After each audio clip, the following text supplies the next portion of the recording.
बरेली शहर में प्रिया नाम की एक बहुत ही खूबसूरत लड़की अपनी माँ मीरा और पिता ललित के साथ रहा करती थी। प्रिया बचपन से ही बहुत मजाकिया और चंचल स्वभाव की थी। उसको ये गुण अपने माता पिता से मिले थे, लेकिन उसके अंदर स्वार्थ और पैसे का लालच कब आया ये कोई नहीं बता सकता। मुझे भूख लग रही है यार, आज मैं लंच भी लेकर नहीं आई। मैं तो लाई हूँ, लेकिन सिर्फ 2 ही पराठे हैं, वो मैं खा लूंगी। सॉरी किरण। नहीं, कोई बात नहीं रागिनी, तुम्हें भी तो भूख लगी होगी। पर अब मैं क्या करूं? प्रिया, तू कुछ लाई है क्या? मैं पैसा लाई हूँ। पैसा तो ऐसे बोल रही है जैसे 500 रुपए लाई है। 5 रुपए में 2 समोसे के सिवा और क्या आएगा? 500 ही लाई हूँ। प्रिया के हाथ में 500 का नोट देखकर किरण और रागिनी दोनों हैरान रह गई। तेरी मम्मी ने तुझे 500 का नोट कैसे दे दिया? मम्मी ने नहीं दिया, मैं उनके पर्स से मार कर लाई हूँ। ये तो चोरी है। शट अप, ये कोई चोरी वारी नहीं है। और वैसे भी मैं घर जाकर बता दूंगी। अब मैं कैंटीन जा रही हूँ, तुम लोगों को चलना हो तो चलो, वरना यहाँ भूखे बैठे रहो। हम भी चल रहे हैं, हम भी चल रहे हैं। वो तीनों क्लास से बाहर जाने ही वाली थी कि तभी प्रिया की नजर टेबल पर रखे टीचर के बैग पर पड़ी। अरे, मैम अपना बैग भूलकर चली गई। चलो, एक नोट इसमें से भी पार कर लेते हैं। अरे, पागल है क्या? लेकिन प्रिया ने उन दोनों की नहीं सुनी और चुपके से उस बैग में से एक नोट निकाल लिया। ये सब प्रिया ने 10 साल की उम्र में किया था और उम्र के साथ ये सब बढ़ता ही चला गया। जब वो 18 साल की हुई तो उसने अपने एक सीनियर को बॉयफ्रेंड बनाया, क्योंकि वो अमीर था। I love you प्रिया। अरे ये क्या होता है? I love you too बोलना होता है।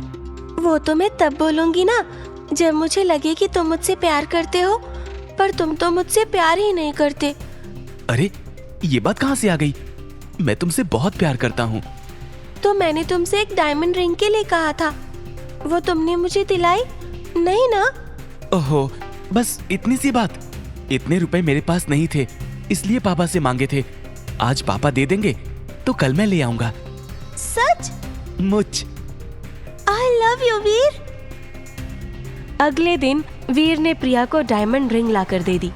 प्रिया बहुत खुश हुई, लेकिन स्कूल पूरा होते ही उसने वीर से ब्रेकअप कर लिया, क्योंकि उसके पास एक बेहतर ऑप्शन था, शादी। वो भी ऐसे इंसान से जिसके नाम बहुत सारी दौलत हो।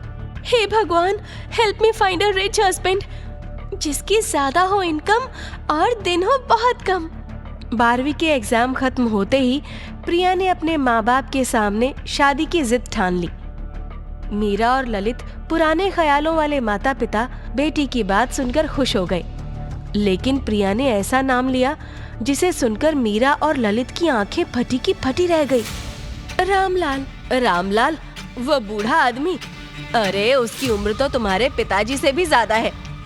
उम्र का क्या है माँ, प्यार दिल से होता है, और वो तो बहुत अमीर भी है।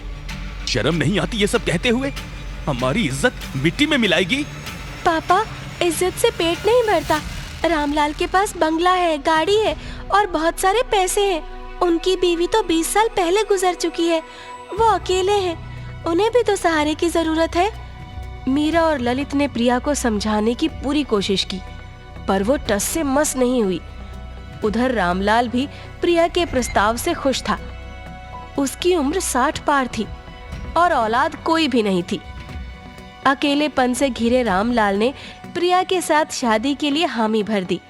देखो भाई साहब, मुझे भी अपने बुढ़ापे का सहारा चाहिए, और प्रिया जैसी सुंदर लड़की अगर मेरे साथ रहना चाहती है तो इसमें बुरा क्या है? रामलाल जी, ये रिश्ता हमारे लिए अजीब है। आपकी बेटी का फैसला है और मैं उसे खुश रखने की पूरी कोशिश करूंगा। आखिरकार प्रिया और रामलाल की शादी बड़ी धूमधाम से हो गई, लेकिन ये शादी सिर्फ एक शुरुआत थी। प्रिया की असली चाल का पर्दा तो अभी उठना बाकी था। शादी की पहली रात रामलाल बड़ी उम्मीदों के साथ कमरे में दाखिल हुआ। रामलाल जी, आपसे एक बात कहनी है। कहो बेटा। मेरा मतलब प्रिया? आप अपनी सारी संपत्ति मेरे नाम कर दीजिए अरे ये क्या बात हुई? पहली रात और इतनी बड़ी डिमांड? मैं मजाक नहीं कर रही। अगर आप मुझे खुश देखना चाहते हैं तो अपनी जायदाद मेरे नाम कर दीजिए। जायदाद? वो तो मैं पहले ही एक एनजीओ को दान कर चुका हूँ। आप मजाक कर रहे हैं, है ना? नहीं प्रिया, मैंने सब कुछ गरीबों की भलाई के लिए दे दिया। ये तूने पहले क्यों नहीं बताया बुड्ढे?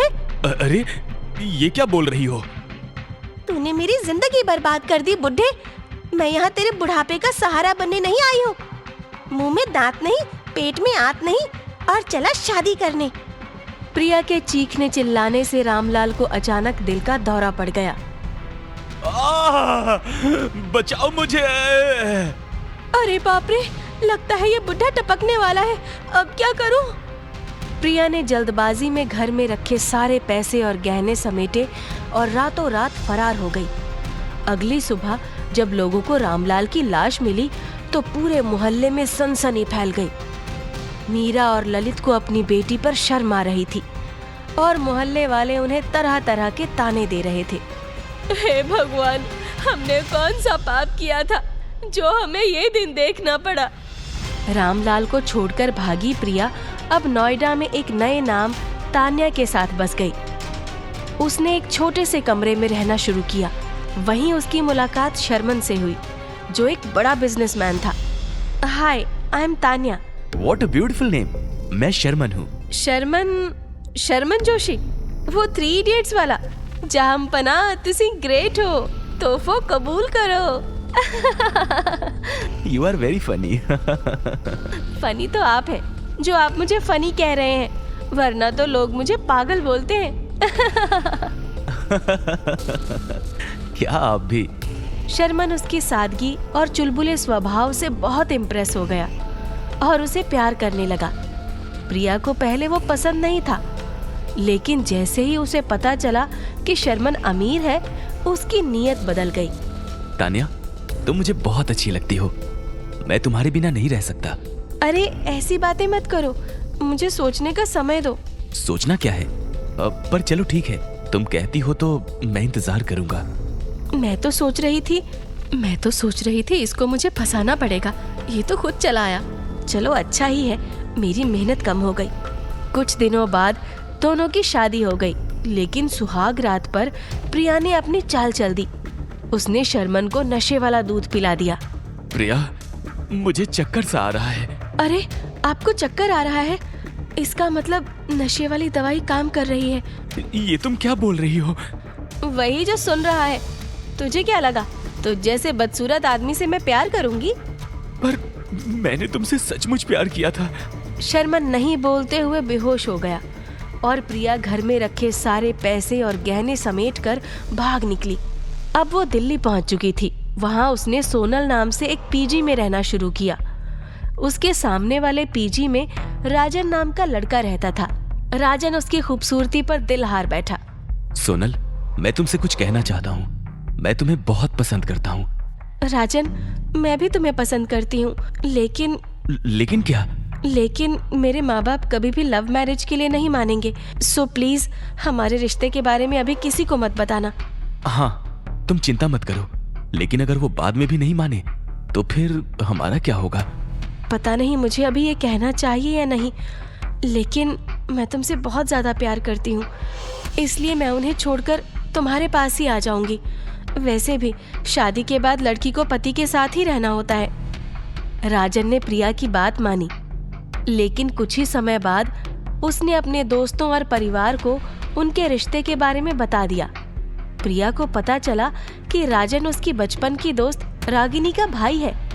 इससे प्रिया थोड़ी चौंकी, लेकिन उसने अपने इरादे नहीं बदले। स्कूल के बाद तो तू ऐसे गायब हुई जैसे गधे के सिर से सींग। और तू दिल्ली कब शिफ्ट हुई? बस स्कूल के बाद ही शिफ्ट हो गई थी। और तूने मेरे भैया को अपना नाम सोनल क्यों बताया? अरे जब मैं दिल्ली शिफ्ट हुई तो पता चला कि प्रिया नाम तो बहुत ही कॉमन है, तो थोड़ा स्टैंड आउट करने के लिए मैंने ऐसा नाम यूज करना शुरू कर दिया। सही है बेटा, तूने तो खूब तरक्की कर ली। खूबसूरत तो बचपन से ही है, लेकिन अब तो एकदम मॉडल लग रही है। ये तो तुमने बिल्कुल सही कहा। जब शादी की बात आई तो उसने बोल दिया कि मेरे मम्मी पापा 4 धाम की यात्रा पर गए हुए हैं। प्रिया पैसों की इतनी भूखी हो चुकी थी कि उसने अपनी दोस्त के भाई को भी नहीं छोड़ा। आखिरकार वो सुहाग रात पर राजन को भी लूटकर फरार हो गई। रागिनी, प्रिया कहाँ है? मेरे कमरे का सारा कीमती सामान गायब है। आई एम सॉरी भैया, मैं अपनी दोस्त को पहले पहचान नहीं पाई। अब वो एक लुटेरी दुल्हन बन चुकी है। वो आपको लूटकर अपने अगले शिकार पर जा चुकी है। भगवान उसे कभी माफ नहीं करेगा। पैसा तो मैं दोबारा कमा लूंगा, लेकिन उसने जो मेरा दिल तोड़ा है ना, वो तड़प तड़प कर मरेगी। उधर प्रिया गुड़गांव पहुंची। इस बार उसने अपना असली नाम इस्तेमाल किया। यहाँ उसने अमीरों को निशाना बनाना शुरू किया। कुछ साल वहाँ गुजारने के बाद उसे बंसीलाल नाम का एक आदमी मिला। प्रिया, मुझे तुम पर भरोसा है। तुम मेरे जीवन की आखिरी खुशी हो। जी हाँ, और मैं आपको कभी धोखा नहीं दूंगी। तुम्हारी बाहों में तो मुझे मौत भी आ जाए तो कबूल है। ठीक है, आपकी ये ख्वाहिश भी पूरी कर दूंगी। तुम्हारा बस यही चंचल व्यवहार तो मुझे पसंद है प्रिया। चल हट, ठरकी बुड्ढे। उसने बंसीलाल से शादी कर ली, लेकिन इस बार नशे का इस्तेमाल करने की बजाय उसने उसे सच बताने का फैसला किया। उसने उसे बेड से बांध दिया और खुलेआम कहा कि वो उसे लूटने आई है। ये तुम क्या कर रही हो प्रिया? मुझे छोड़ दो। हाँ, छोड़ ही रही हूँ। जल्दी किस बात की है? तुझे कंगाल बनाकर छोड़ रही हूँ। बंसीलाल चिल्लाया, लेकिन प्रिया ने दरवाजा बाहर से बंद कर दिया। बचाओ, कोई मुझे बचाओ। प्रिया, प्रिया मुझे बाहर निकालो, मैं यहाँ मर जाऊंगा। बंसीलाल अंदर ही तड़प तड़प कर मर गया और प्रिया अलग अलग शहरों में अपनी चालें चलकर बहुत अमीर बन चुकी थी। आखिरकार वो देहरादून शिफ्ट हो गई और यहाँ उसकी मुलाकात राजीव से हुई। राजीव अलग था। प्रिया को पहली बार किसी से सचमुच प्यार हुआ और उसने सोचा कि अब उसे रुक जाना चाहिए और घर बसा लेना चाहिए। राजीव, मैं तुम्हारे साथ अपनी जिंदगी बिताना चाहती हूँ। तुमने मेरी जिंदगी को बदल दिया है। मैं भी तुमसे बहुत प्यार करता हूँ। प्रिया ने राजीव से शादी कर ली, ये सोचकर कि अब वो एक सच्चे प्यार और खुशहाल जिंदगी का हिस्सा बनेगी। लेकिन सुहाग रात पर खेल पलट गया। राजीव ने उसे मिठाई खिलाई और वो बेहोश हो गई। जब प्रिया जागती है तो खुद को बिस्तर में बंधा हुआ पाती है और राजीव एक बैग में पैसा और ज्वेलरी भर रहा था। राजीव, ये क्या कर रहे हो? मुझे खोलो, ये सब क्या है? मुझे तुम्हारा पैसा चाहिए था प्रिया। तुम्हारी तरह मैं भी सिर्फ अपने फायदे के लिए रिश्ते बनाता हूँ। क्या मतलब? तुम तो इस खेल में पुरानी खिलाड़ी हो और तुम मुझसे मतलब पूछ रही हो। इसका मतलब वही है जो तुम अब तक करती आई हो, लुटेरी दुल्हन।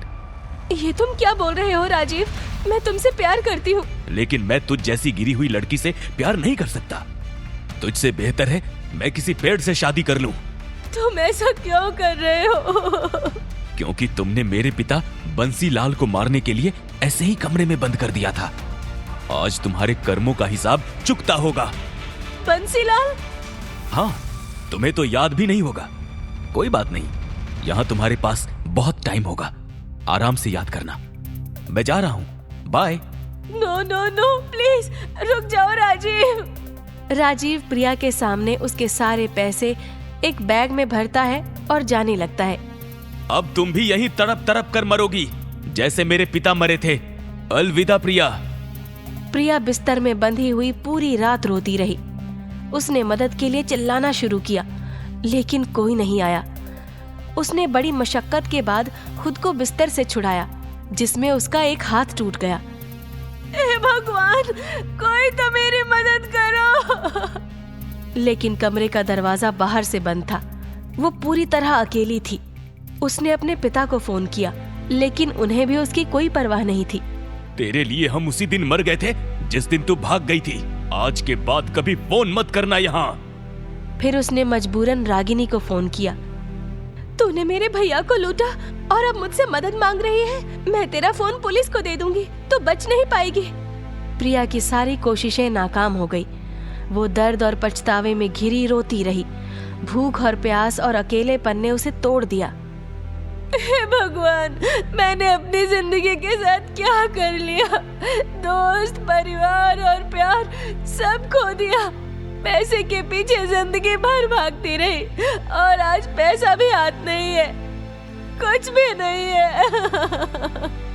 कई दिनों तक बंद कमरे में बिना खाना पानी के प्रिया ने वहीं तड़प तड़प कर दम तोड़ दिया। उसके कर्मों का चक्र पूरा हुआ।